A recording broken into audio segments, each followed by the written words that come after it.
The bright fluorescent lights of the supermarket hummed above me, casting a sterile glow on the conveyor belt as my groceries slid towards the cashier. "Did you find everything okay today?" she asked, her voice practiced and pleasant. I nodded, distracted for a moment by the colorful display of impulse buys near the register. Then came the familiar question, almost a reflex. "Do you have our loyalty card? Or would you like to sign up today and save 10% on your entire order?" My hand instinctively hovered over my wallet, where a small stack of various loyalty cards already resided. A fleeting thought crossed my mind. Another one? But then, the promise of 10% savings, right here, right now, felt undeniably appealing. It was just 10%, a small amount on this single transaction, but it added up. And that, I realized, was the heart of the dilemma many of us face in today's consumer landscape. Loyalty programs, reward points, cash-back offers, are they simply smart tools for frugal living, or do they subtly pull us into a materialism trap?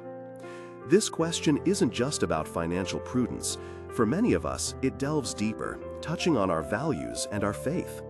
As Christians, how do we navigate this world of consumer rewards? Do we embrace them as a wise way to steward our resources, or do we view them with caution, lest they subtly shift our focus away from true contentment?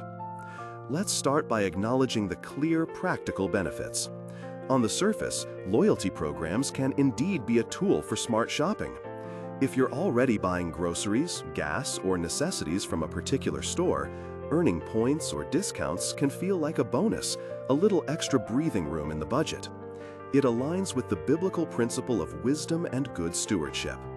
Proverbs reminds us that precious treasure and oil are in a wise man's dwelling. Using a discount to stretch our resources and manage our household well can be seen as a form of wisdom, allowing us to free up funds for saving, giving, or other essential needs. For instance, a family meticulously planning their budget might genuinely benefit from every dollar saved through a loyalty program, enabling them to meet their financial obligations or even contribute more generously to their church or community. It's about being intentional with what God has entrusted to us. However, the line between savvy shopping and a potential trap can be remarkably thin. The subtle danger often lies in the shift of our motivation. Do we really need those extra points, or are we being enticed to spend more than we intended simply to achieve a reward tier or to unlock a perceived better deal? This is where the allure of accumulating points can lead us down a path of excessive spending. We might find ourselves buying items we don't truly need, upgrading services unnecessarily, or choosing a more expensive option over a perfectly adequate one, all for the sake of maximizing our rewards. The thrill of earning, the satisfaction of seeing points accrue, can become a subtle form of idolatry, chasing a material benefit rather than seeking true contentment. The Bible speaks profoundly about contentment. In Philippians 4:11-13, Paul tells us he has learned to be content in every situation, whether abounding or suffering. And in 1 Timothy 6:6-10, we're warned that godliness with contentment is great gain, while the love of money is a root of all kinds of evil. When loyalty programs encourage us to constantly desire more, to feel like we're missing out if we're not optimizing every purchase, they can subtly erode our contentment. We start to compare our rewards with others, to feel a quiet dissatisfaction with what we have, always looking to the next tier, the next bonus, the next free item. This chase, how well-intentioned it might begin, can lead to a restless spirit, always wanting more, always striving for the next material gain. Furthermore, these programs can sometimes encourage debt.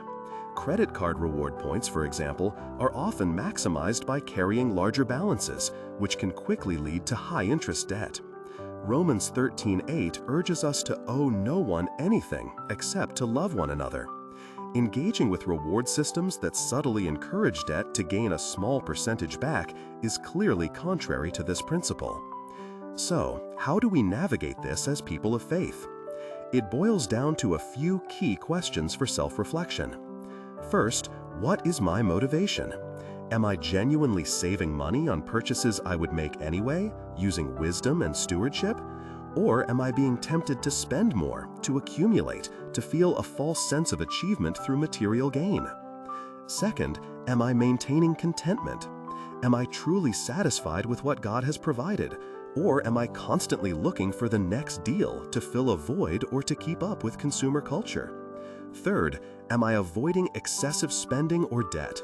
Am I staying within my budget, prioritizing needs over wants, and refusing to allow the pursuit of rewards to lead me into financial imprudence?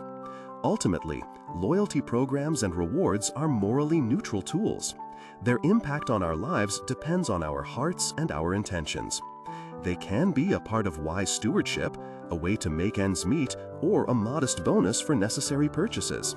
But they can also be a slippery slope into discontentment, materialism, and even debt, subtly encouraging us to put our hope in accumulating more rather than resting in God's provision. So, the next time you're asked about a loyalty card, pause, reflect, consider not just the percentage you might save, but the principles you are upholding. Is this choice aligning with wisdom, contentment, and good stewardship? Or is it a step towards a trap that whispers promises of more, yet delivers less peace? What are your thoughts on navigating loyalty programs? Do you use them as a savvy shopper, or do you find yourself cautious of their pull? Share your insights in the comments below. Let's continue this conversation on how we can live out our faith wisely in a consumer-driven world. Thank you for joining me today.